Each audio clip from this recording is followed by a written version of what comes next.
अब हम देखेंगे बायंसी। बायंसी क्या होता है? When object is placed in liquid, जब कोई ऑब्जेक्ट को हम लिक्विड में प्लेस करते हैं, ठीक है। आप मान लीजिए जैसे कि बकेट है, जैसे कोई बाल्टी है, आपने पानी में डाली, ठीक है, तो वो क्या होगा, जब तक मतलब कि आप समझ सकते हो, यहाँ पे देखो, यहाँ एग्जाम्पल लिखा है, when a bucket is immersed in water, जब हमने बाल्टी को पानी में डाला, देन इट अपीयर्स लाइटर, जब हमने डाला तब वो लाइटर लगेगी, जब जैसे हम बाहर निकालेंगे हमें उसका वेट जो है हमें महसूस होएगा, राइट। जैसे कि मैंने बाल्टी नीचे मतलब कि बकेट जो है वो पानी में डाली, बकेट को पानी में डाला तब तक हमें लाइटर लगेगी, ठीक है। बट जैसे ही मैंने वो बकेट बाहर निकाली तो वो क्या होगा, हेवियर हो जाएगी, ठीक है, समझ रहे हो। सुनो, when a bucket is immersed in water then it appears lighter, when we take out of the water it appears heavier because upward force exerted on the bucket by the water। क्या हो रहा है कि जो water है वो upward मतलब ऊपर की तरफ फोर्स लगा रहा है बकेट के, ये बकेट है, मान लीजिए बकेट है, तो क्या हो रहा है, ये ऊपर की तरफ फोर्स लगा रहा है, कौन, वाटर लगा रहा है। इस ऊपर की तरफ फोर्स लगाने को ही हम क्या कहते हैं, बायंट फोर्स। दोबारा सुनिए, when object is placed in liquid it exerts an upward force on object which makes the object to be lighter, this upward force is called buoyancy। मतलब कि जब हमने एक ऑब्जेक्ट को वाटर में इमर्स्ड किया, मतलब कि डाला, ठीक है, जब मैंने एक ऑब्जेक्ट को पानी में डाला तब हमें वो लाइटर लगता है, लाइट लगता है, ठीक है। बट जैसे ही मैंने उसे बाहर निकाला वो हेवियर लगता है। क्या होता है कि नीचे से वो अपवर्ड फोर्स आ रहा है, अपवर्ड फोर्स को ही हम बायंट फोर्स कहते हैं, समझ रहे हो।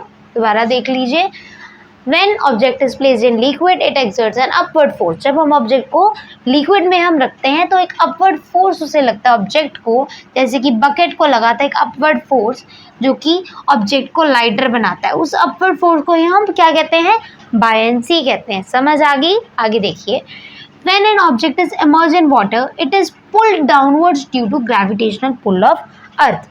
जब मतलब कि क्या होता है, बकेट को, ठीक है ना, या कोई आप ऑब्जेक्ट लगा लीजिए, हमने लिक्विड में डाला तो क्या होगा, अब ग्रेविटेशनल फोर्स तो अपनी तरफ नीचे की तरफ खींचेगा ना, ग्रेविटेशनल फोर्स नीचे की तरफ खींचेगा, बट जो बायंट फोर्स है उसे अपवर्ड भेजेगा। ग्रेविटेशनल फोर्स नीचे पुल करने की कोशिश करेगा, नीचे खींचेगा, और अपवर्ड फोर्स जो बायंट फोर्स है उसे ऊपर खींचने की कोशिश करेगा, ठीक है। आगे क्या कहते हैं, water exerts upward force, water क्या एक्सर्ट करता है, अपवर्ड ऊपर की तरफ फोर्स एक्सर्ट करता है ऑन द ऑब्जेक्ट, ऑब्जेक्ट के ऊपर। ऑब्जेक्ट क्या था हमारा, बकेट था ना, एग्जांपल लिया था, तो वाटर क्या कर रहा है, वो अपवर्ड फोर्स कर रहा है बकेट को या ऑब्जेक्ट को, ठीक है। This upward force is called buoyancy और अप थ्रस्ट। अभी अप थ्रस्ट नाम की क्या चीज आ गई भाई, अप थ्रस्ट मतलब होता है, थ्रस्ट का पहले समझो मतलब, थ्रस्ट मतलब परपेंडिकुलर फोर्स लगाना। थ्रस्ट एक फोर्स ही होती है, ठीक है, बट थ्रस्ट क्या होता है, एक अपवर्ड फोर्स होता है।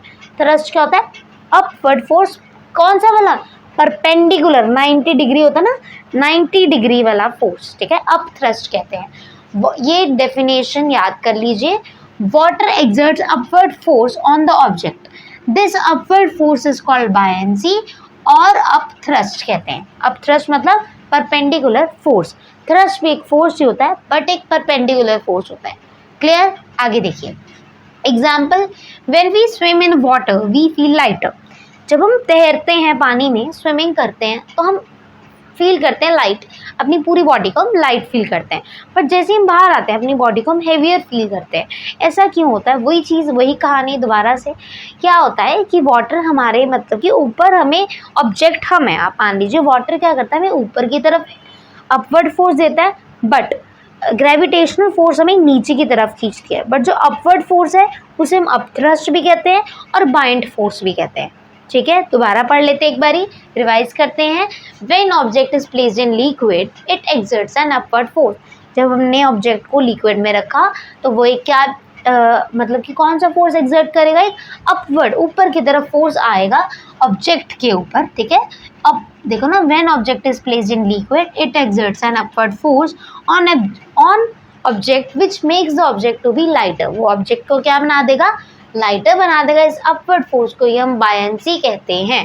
क्या कहते हैं, सिंपल सी भाषा में बताऊं बायंसी क्या होता है, अब कोई ऑब्जेक्ट हमने पानी में डाला है, उसे अपवर्ड फोर्स लग रहा है, उस अपवर्ड फोर्स को हम बायंसी कहते हैं, दैट्स इट, और कुछ नहीं है बायंसी।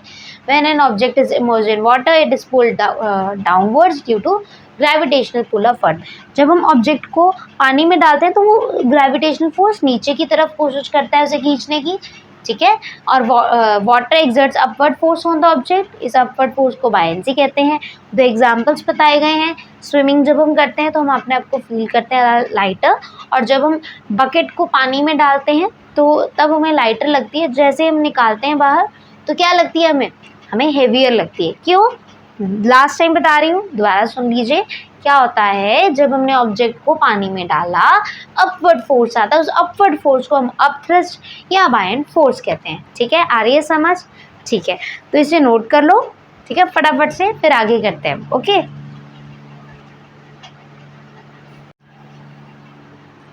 अब हम एक क्वेश्चन देख लेते हैं, ठीक है। क्वेश्चन क्या कहता है, why does an object float और sink when placed on the surface of water, ठीक है। क्यों कोई ऑब्जेक्ट को हम अगर पानी में रखते हैं वो डूब जाता है, या कोई ऑब्जेक्ट क्या करता है, फ्लोट ही करता रहता है, ऐसा क्यों होता है, what is the reason behind that, let's see क्या होता है, देखते हैं। क्वेश्चन क्या आप बता रही है तो समझ आ गई ना कि क्यों ऑब्जेक्ट फ्लोट करता है, फ्लोट मतलब तैरता है, सिंक मतलब डूब जाता है, ऐसा क्यों हो रहा है। ऐसा देखो इसलिए हो रहा है कि if the density of an object is more, अगर ऑब्जेक्ट की डेंसिटी जो है वो ज़्यादा होगी, if the object has more density, ज़्यादा डेंसिटी होगी ऑब्जेक्ट की, किससे, then the density of the liquid, ठीक है, फिर क्या होगा, वो डूब जाएगा, ठीक है। अगर डेंसिटी ऑब्जेक्ट की ज़्यादा होगी, जो पानी जो लिक्विड है या फ्लूइड भी हम कह सकते हैं, फ्लूइड कोई भी लिक्विड हो सकता है, ठीक है। अगर लिक्विड से लिक्विड की डेंसिटी कम होगी, ऑब्जेक्ट की डेंसिटी क्या होगी, ज़्यादा होगी। डेंसिटी का मतलब क्या होता है, मास बाय वॉल्यूम, डेंसिटी मतलब मास, ये डायरेक्टली प्रोपोर्शनल हो गया ना, मतलब कि मास अगर ज़्यादा होगा ऑब्जेक्ट का तो ऑब्वियसली वो डूबेगा ही डूबेगा, ठीक है ना। तो वही चीज़ कह रहे हैं, if the density of an object is more than the density of the liquid then it sinks, तो वो डूब जाएगा। Because buoyant force acting on the surface is less, buoyant force क्या होता है, अपवर्ड फोर्स लगाना, मतलब कि जैसे कि आप मान लीजिए बहुत बड़ा स्टोन आपने पानी में डाल दिया है, ठीक है, आपने बहुत बड़ा स्टोन पानी में डाल दिया है तो क्या होगा, वो हैवी है, अब उसकी डेंसिटी ज़्यादा होगी पानी से तो वो डूब जाएगा।